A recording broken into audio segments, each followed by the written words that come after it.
Hi, this is Paul from Pear Tree Education. In today's video, I'd like to dispel a false assumption that parents often have about how well a student accustomed to grade-based testing will do in a test versus a progressive student that normally doesn't get letter grade scores on their tests. When parents talk about this topic, I do find it pretty frustrating because it's based on a false assumption or false equivalency. Just because a student studies in a graded test environment doesn't mean that they will, for sure, do better than a student in a more progressive learning environment who isn't accustomed to being graded. Why is this? Well, firstly, two key aspects that produce good performance on any test are 1. The student's academic ability in the area being tested, and 2. Their ability to answer the specific question types presented. Let's look at part 1. Would a student in a traditional learning environment who's taught to use primarily low-level thinking skills such as rote memorization, would they do better than a student in a progressive learning environment who's taught to use higher order thinking to truly understand what they're learning in depth and breadth?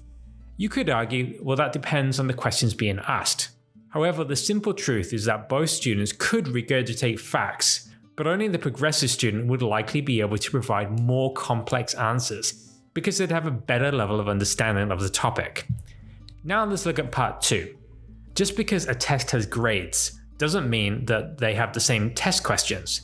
There are many question types such as multiple choice, fill in the blank, true and false, short answer, computation, and essays.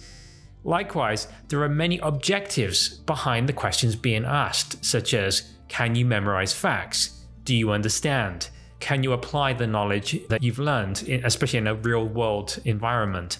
Can you compare or correlate information? Can you problem solve? Can you think analytically? Can you think logically? Do you have good computational speed? Do you have good mental math? Can you synthesize knowledge? Do you have flexible thinking skills? Do you have good visual spatial awareness? Can you visualize in general and illustrate what you're thinking? Do you have abstract reasoning? And the list goes on and on and on. Doing well on any of these kind of test types requires practice, which is why exam preparation courses exist. Not to make students smarter, but to help them understand how to approach those kind of question types. Notice how nothing I've talked about has been about letter grades. It's all about the abilities of the student and their familiarity with the certain kind of test questions being presented. Letter grades, therefore, are a form of grading, not a form of testing. It would be like saying a student familiar with rubrics would do better on a test. There's simply no correlation between these two things. Lastly, even the use of letter grading can vary from teacher to teacher. In my high school, grades awarded would often depend on whether the student knew what the teacher wanted from them in the test, such as good quality grammar and spelling or clear handwriting.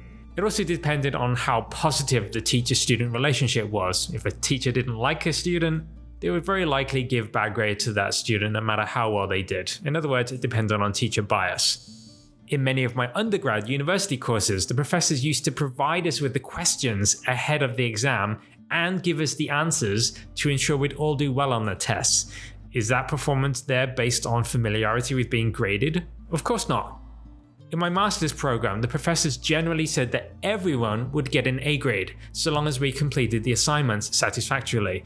They said that grading was subjective, so it was pointless to assign grades. So even letter grades are used differently by different teachers. Ultimately though, there's no substitute to being intellectually well-rounded. So overall, I'm hoping that you can all help me dispel this ridiculous myth about students coming from graded testing environments doing better on tests in general. It simply isn't true. That's all for today's video. If you enjoyed it, please click the like button below. And if you'd like to see more upcoming videos about 21st century education, please click the subscribe button. Thanks again and see you soon.